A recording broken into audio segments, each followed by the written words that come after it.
Tori by Free Tress, and Tori came with some baby hair already in the hairline, but I went ahead and I added more in there, and I also tweezed a little bit of the hair out just to give it a more natural appearance. And these are, of course, more pictures of Tori as well. And this wig is called Yellow by Bobbi Boss. And this is a before and after shot of another wig that I own called Gia. And finally, this is Drew, and she's the wig that I'll be working with today in this video.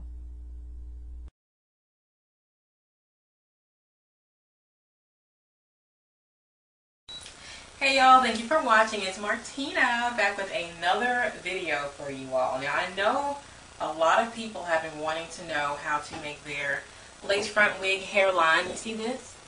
Looking good, right? A lot of people have been wanting to know how to make their lace front wigs look more natural, the hairline anyway. And so I decided to go ahead and make a video since a lot of people were asking me, like, oh, how do you gonna do this, how do you do that? I figured, hey, let's make a video, let me show you all what exactly I do. So if you're interested in tweaking your hairline, making it look more realistic, then stay tuned for all the following steps that I have to offer.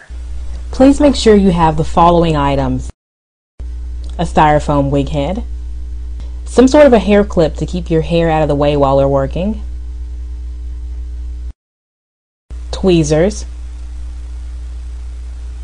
a nice pair of cutting shears, some bobby pins, and also a fabulous lace front wig.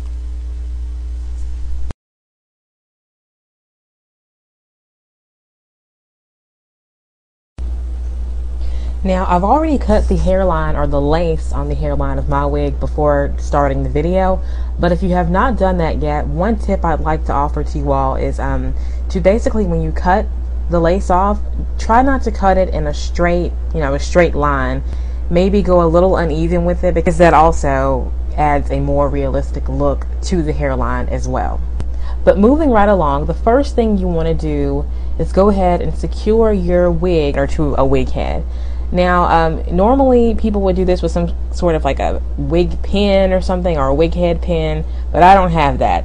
So if you're like me and you don't have that, what you can do is use a simple bobby pin, spread it open, and then just use maybe like about four or five of those, and stick that into the wig head to sort of secure the wig onto the mannequin, because you do not want that wig moving while you're working with it. Now, the next thing you want to do is go ahead and get some type of a hair clip or a claw clip and pin the hair back away from the mannequin's face. That way you can work on the hairline without actually, accidentally cutting any extra hair or anything like that. So now that we have everything all prepared, let's go ahead and finally get to work on our wig. Grab your tweezers and let's start by taking out maybe every other hair in the hairline.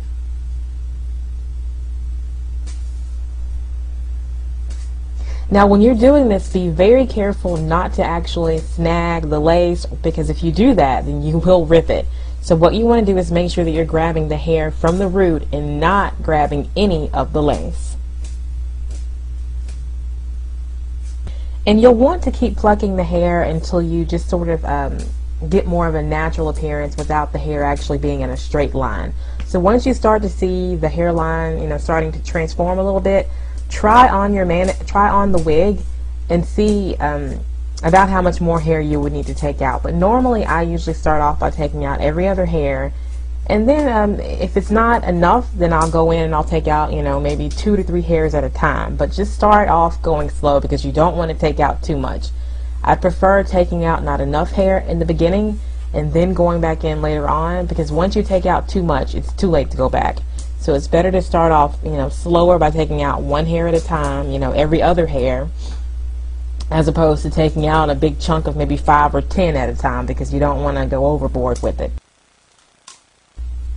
And remember, once again, like I told you before, to go slow with it. You do not want to make a mistake that you cannot correct. So just take out a few hairs, try on the wig, and then see, how the hairline's coming along. And if you want more taken out, then put the wig back on the mannequin and then take out more hair at that time. And when you're doing this, make sure that you're actually getting the hair completely out of the wig. I know sometimes if you're pulling out a hair, it may actually break off at the root, but you might not get the full root of the hair out. Make sure you pull the root all the way out. That's really important. Now, if you look at the front of my hairline already, it's already starting to come along and look more natural. And that's exactly what you're going for. So just keep it up until you get to that desired look. And for those of you who have a natural widow's peak in your hairline, at this point, if you'd like to add that into your wig, you could also do that as well. Now I'm going to go ahead and begin working with the side of the hairline. And this area is extremely thick and appears to be in more of a straight edge look. And that is exactly what you do not want. You want to thin those edges out and make them look a little more realistic.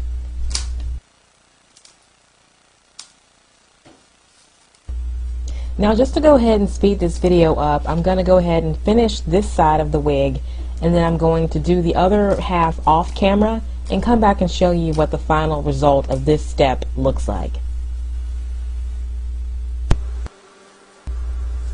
Alright, you all, I've just wrapped up the initial tweezing of the hairline, and this is what the final result looks like.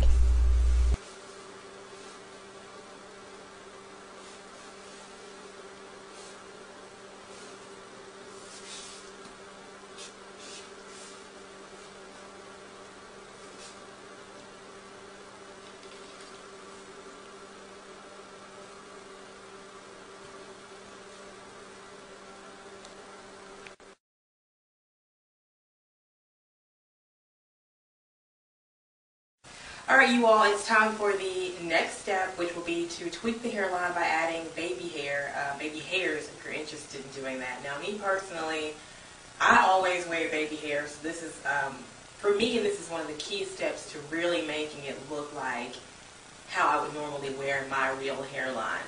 But I'm going to go ahead and show you all, just before I get to that, what my hairline looks like right now, just after tweezing it a minute ago. Okay?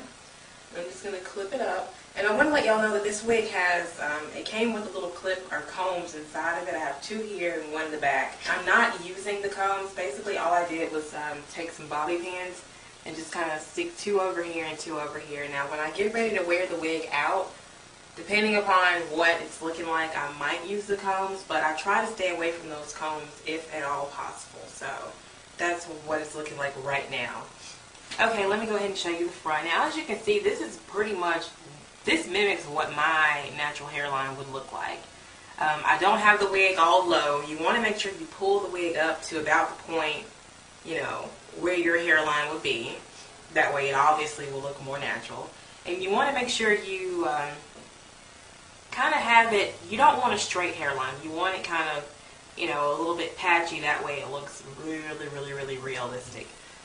And as you can see, so far it's looking pretty real. Now, if you would like, another trick to do or another trick to use would be to maybe take some of your foundation and sort of put it on the hairline just to kind of blend in the lace more with your own skin. But honestly, you probably, depending upon the color of the lace and how well you do your hairline, you won't even need that. Like I only do that on wigs that are very light. Like if I'm wearing like a blondish color, then I will use my makeup to kind of cover up my little hairline, and it also lightens up my baby hair. But anyway, moving on. Let me go ahead and show y'all how to make baby hair.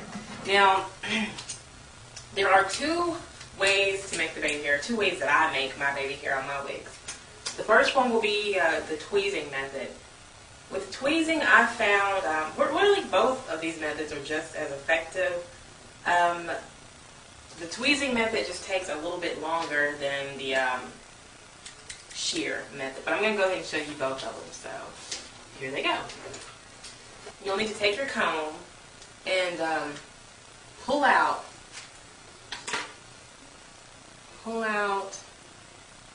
maybe like just a little bit of hair on the front. You don't want to do a lot. Just a teeny weeny bit. And this one's kind of hard to separate since the hair is kind of more on the kinky side, but you just pull out a little bit like so. Okay. I think I have enough out. clip the remaining hair back up so that it does not get in the way and so that you don't accidentally cut off something you don't need to. And what I basically do is I'm going to show you this method first, or the shear method, the cutting method, or whatever. And what I do is I basically twirl the hair, twirl it up until it kind of gets into a little line there. And just kind of take the shears and go downward like that. Now, see, you don't want to just cut the hair, because that's going to create a blunt, straight, sort of choppy. It's going to look like you just simply cut the hair. You don't want to do that. To make it look more natural, you want to just take the shears and kind of go downward on an angle with it. And what this does is it creates a texture with your cut. It's not just going to be a blunt cut, but it's going to be more of a natural look to it, so it looks more wispy, like a baby hair would look. Your baby hairs don't have like blunt ends. They're kind of more jagged and etc. So that's how you get that sort of natural cut look. And I'm just going to do it again, and you just kind of go down on the hair, kind of rubbing it like that. See? And then kind of go on the side. And go down. Like that. And as you can see, if I can move all that out of the way, as you can see, I'm getting these little baby hairs in the front. And you can do more, you can do less.